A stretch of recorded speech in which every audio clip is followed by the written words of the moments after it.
If you don't like how you sound when you speak in English, mainly because you have an accent, this video is for you. I'm gonna show you how I went from this. This is how I sounded the first time I spoke in English. Listen to it carefully to this. And this is how I sound now after consistently listening to and studying American English.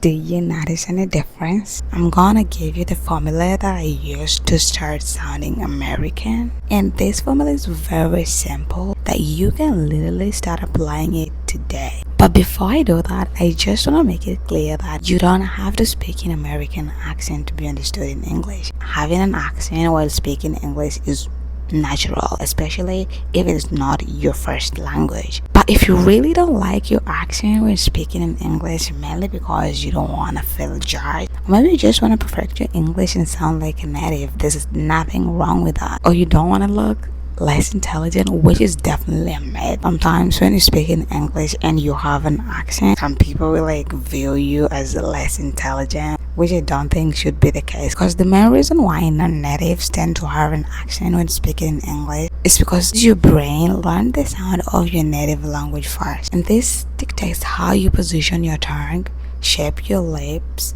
and control your breath while speaking. It's known as articulation. So in order to sound American, you are mainly gonna have to focus on your articulation. There's several ways on focusing on articulation, but we're only gonna focus on one: American intonation. In this video, I'm gonna teach you how to sound American by focusing on American intonation. American intonation relies on pitch changes instead of speaking at a flat, even tempo. They emphasize content words like verbs and nouns by making them higher in pitch and louder, while quickly gliding over structural words, and these may include pronouns, prepositions, and articles. They remain short, quick, and first. So there are mainly 4 key intonation rules in the American accent. So let's start with the first rule in American intonation: the staircase pitch. Statement sentences step down in pitch at the very end to signal the thought is finished. Let's say an example. To sound American, drop the pitch down at the end.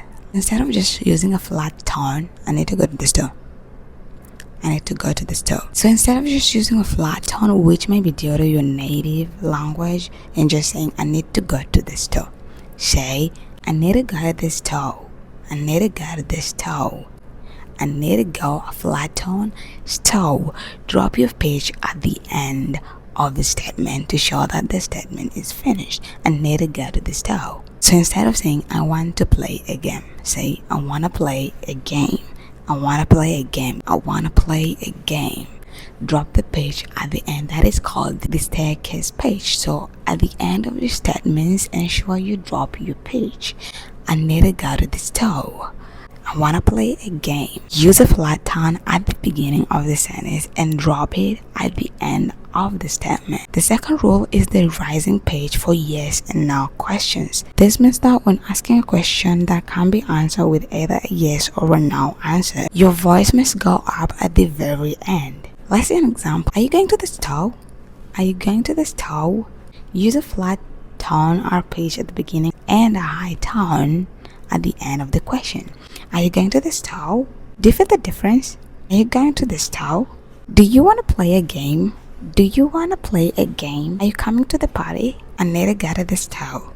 Are you going to the store? So use rising pitches at the end of the questions that can be answered with either yes or no. The third rule is falling pitches for WH questions. These are questions starting with WH like when, what, which, why, who, and how. For these questions, step down at the end of the question, just like statements. That means you use a flat pitch or flat tone at the beginning of the question and step down, lower pitch, at the end of the question. Where's the store?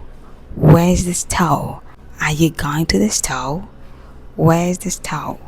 Are you going to the store? Do you get the difference? Which game do you want to play? Which game do you want to play? Which of them is coming to the party? The fourth rule to having an American intonation is using the contrast stress Americans shift their highest pitch to a specific word when they want to emphasize it. And what I wanted to know is that changing the first word changes the entire meaning of the sentence. Let's say an example. I didn't say she stole the necklace, which means in this sentence we're stressing on I didn't, which means someone else said she stole the necklace, not me. I didn't say she stole the necklace. I didn't say she stole the necklace. This changes the meaning of the sentence entirely. This means she stole something else, not the necklace. Maybe she stole the bracelet or something else. She just didn't steal the necklace. So if you combine these 4 American intonation rules and start following them by raising your pitch and lowering your pitch as discussed above, you will start having an American intonation. So just focus on your pitch. And if you're still struggling to think in English, I have a video right here for you. In this video, I give you the tips that you can use to start thinking in English and stop translating directly from your native language to English. If this video is helpful, kindly subscribe to this channel so you don't miss any upcoming videos just like this one. And with that being said, let's catch up in the next video. Good luck on your fluency journey. Bye bye.